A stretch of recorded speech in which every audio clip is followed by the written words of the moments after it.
Hey guys, Susan Thomas here, and today I'm going to teach you how to make a simple spiral statement ring.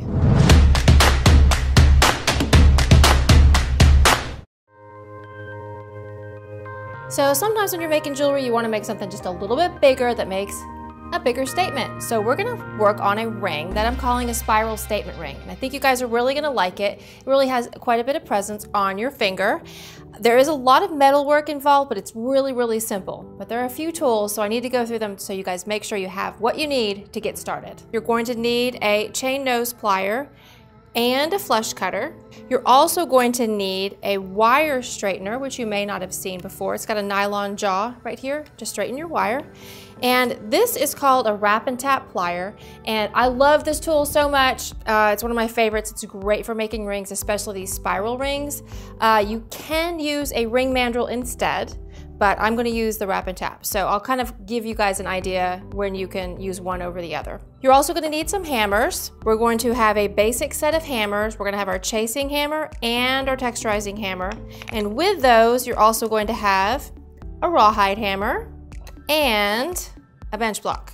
And then of course I already showed you the ring mandrel. We will need that for sizing, and we're going to use this little guy here, which is a wire rounder. Now as far as tools and supplies are concerned, you're just going to need a few things. We're going to use some 16 gauge sterling silver wire, and we're also going to use some 16 gauge brass wire and one small accent bead. You can choose your accent bead. It needs to be about 4 to 6 millimeters. I've got a piece of turquoise, a pearl, and a little piece of amazonite. And we're also going to need just a little bit of 26 gauge wire. Now if you love this video and you'd like to see more like it, don't forget to ring that notification bell. Now let's get started. Okay, so we're gonna start by making the base of the ring with the sterling silver wire. So I'm gonna cut 8 inches of 16 gauge sterling silver wire. Now I think this always works better when you straighten this wire before you get started. Wire comes on a coil and it's always curved, so you just want to take your wire straightener and just straighten that out. All right, so that's this piece of wire. And what I'm going to do now, I'm going to move my little focal beads out of the way and take, this is my bench block, and I'm going to create a paddle on either end of this wire. So to get a really nice paddle, it's great if you'll do the wire rounder before you start hammering. It just makes a prettier paddle, and so I'm just going to round out the end. And then I'll do the same thing on the other side. So now when I hammer this with my chasing hammer, this should kind of round out really pretty. But if it doesn't, I also can use a file to fix that. So I'm just going to hammer the end. And then I'm going to make a paddle on the other side, hopefully going just about the same direction, like so. And now those are ready to go. So one tool I forgot to tell you guys about is you do need a flat file. And the reason we're going to need that is because you can see my paddle, it's got a little rough spot right there, and this is going to be the end of your ring, and so it's going to be right there, and so you want to make sure that's smooth. So I'm going to take this flat file and I'm going to file this just a little bit rounder at the end, and you can see I'm just kind of pushing into the silver. All right, now the next step is to texturize your ring. I know it seems weird, you might want to texturize it after you form it, but I have found it is a lot easier to do the texturing now. So you just have to decide what you want to do. I've got a texturizing hammer that has some lines on it, and then the other side here has some little checkerboards, and you basically just have to pick which one you like better, or if you like to do a little bit of both, you can do that as well. I always make sure I texturize right up to the very end and only on one side of the wire. And that's just a nice way, so now if I decide to oxidize this and get a little bit of darkening on the ring, it'll just kind of fill in those little places and give it a little bit more dimension. All right, so I'm ready to form my first spiral, and this is what I'm using that wrap and tap plier for. That's this guy right here. Now, if you do not have a wrap and tap plier, you can form this around your ring mandrel, and I'm going to show you this twice, once with the ring mandrel and once with the wrap and tap, so you can see the difference. With the wrap and tap, you just grab it between whichever jaw size you want. So this one's 13, this one's about 20 millimeters. And so I'm gonna go with the 20 millimeter because I like to make a bigger ring. So I just kind of wrap around, see how it just kind of continues to wrap around that section. And this kind of holds onto it, just makes it a lot easier to make it into the shape that I want, like so. And then also when I get to this end, I can turn it around and I can squeeze that down like that. So that's super easy. And then now I'm going to put this on my ring mandrel and make sure I got the size I wanted, and I did. I wanted a size 8. So that little end that's just poking out right there, I'm just going to give it a quick hammer. And you can also use your rubber mallet on this. If you hit metal against metal, it's going to make it grow. And if you use the rubber mallet, it should stay right at that same size. So that one is ready to go. I have another sample here, and I'll show you how to do this on the ring mandrel. So on the ring mandrel, it's a little bit different because you don't have that grip that you have on the wrap and tap. So you're going to have to start smaller than the size you want. And usually about 2 sizes smaller works the best. So I'm going to start here on the size 6, find my texture, and I'm going to start wrapping around the ring mandrel. And as I wrap, I'm going to move up and make sure I stay wrapping on the size 6. So every time I finish a wrap, I'm going to move it up a little bit and then wrap again, like so. And then the difference on this is I'm having to use my fingers to push down that wire, and you can see how it kind of sprung out. So that is a size 8. All right, so there's the 2 pieces, and you can see they're essentially the same. Just depends on what tools you have at home. Now I need to make another spiral to go on top of the ring. So here's my ring, and I'm gonna make a spiral that fits right here at the top. So you can see in this one, I've got this little spiral on top. And I love the contrasting metals. So what I did was I used a brass wire to make the gold colored spiral. So you only need just a little bit of this. So I'm gonna cut myself about 4 inches, and make sure you flush cut that end, and go ahead and wire around the end as well. So now what we're going to do is we're going to start our spiral. So I always use a chain nose plier to do this, and you're just going to take it and bring it into kind of an open circle or loop, like so.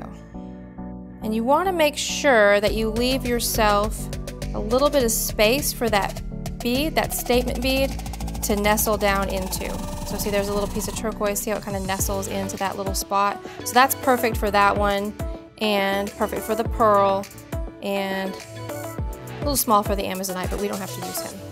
And so now you're just going to then continue spiraling up this piece and try to leave a little bit of air between the circles of your spiral. And the way you do that is you want to grab it with your chain nose plier all the way across the whole piece, and that way it will not bend close to that last piece of the spiral. So I'm going to keep going around and around. And you just want to just choose how big you want it. Like if that's too big, if I want to bring that in a little bit, I can pull that in a little bit and keep going. And then on that last spiral, you can go just a little bit closer to kind of close it off at the very end, like so. So now see, there's that end, so I want this end to be about right here, so I'm just going to give it just a little bit more of a turn, and then trim off with flush cutter. And once again, I'm going to wire around this end. And then next step is to give it a little hammer and flatten it out a little bit. And the reason I do that is because I'm going to be using some smaller wire to wrap this onto this other ring. And when you wrap small round wire around larger round wire, it ends up slipping around. If you give it a little bit of texture by flattening it out, then it just changes all that, makes it a lot better. So I'm just going to hit it with my hammer. And now I'm going to attach the 2 pieces along with my focal bead.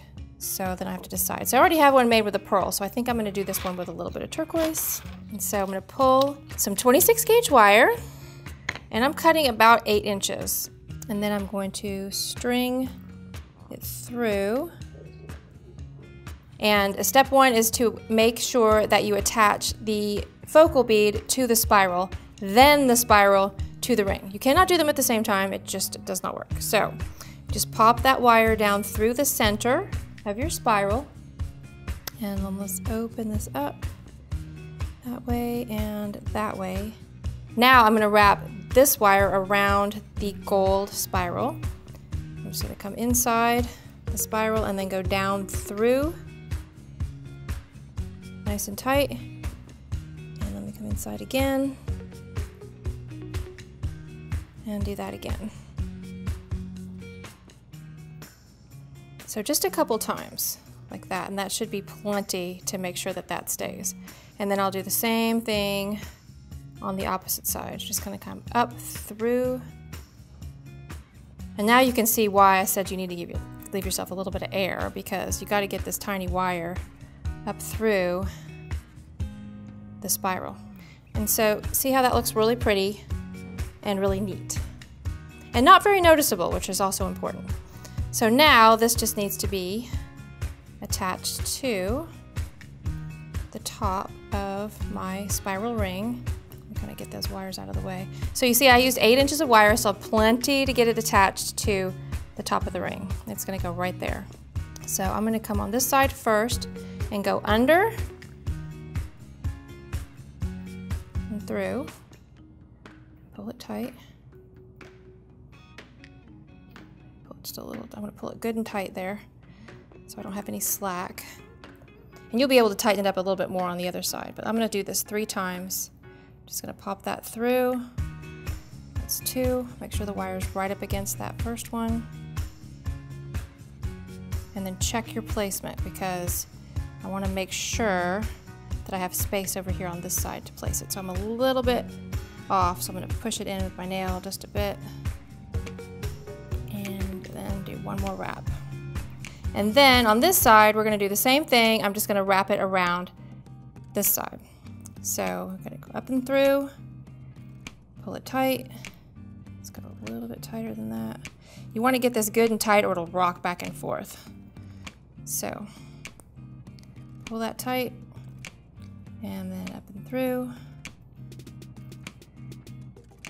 Pull it tight. Check and make sure it's good and secure, and then one more time, up and through,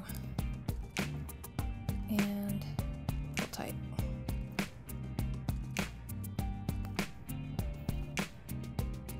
Squeeze those 3 wires together.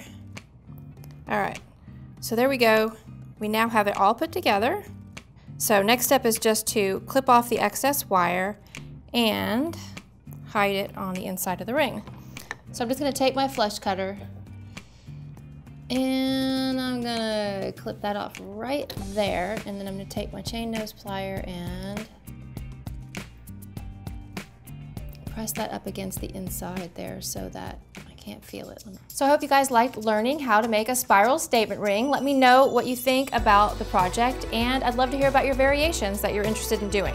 Lots of tools involved in this project. We do have an interesting set of hammers. We've got a chasing hammer. It's going to be domed on one end, ball peen on the other, and also we have got our texturizing hammer, as well as a rawhide hammer. So all 3 of those, pretty necessary for this project. Then you are going to need a set of pliers. Today I used a chain nose plier and a flush cutter, and I also introduced you guys to a wire straightener and a wrap and tap plier. And then we also used a ring mandrel and a steel bench block, and the one I forgot to show you about, the flat file, as well as a wire rounder. And then as far as supplies were concerned, we used a sterling silver base of 16 gauge wire, and then also a brass spiral, also in 16 gauge. We used a little bit of 26 gauge to attach the top to the piece, and also to attach our focal bead to the top of the ring. Thanks so much for watching. If you guys would like to pick up some supplies like the ones we worked with today, check out the links down below. What other rings would you like to learn how to make? Let me know in the comments. Don't forget to like and subscribe and ring that bell, and I'll see you again next time.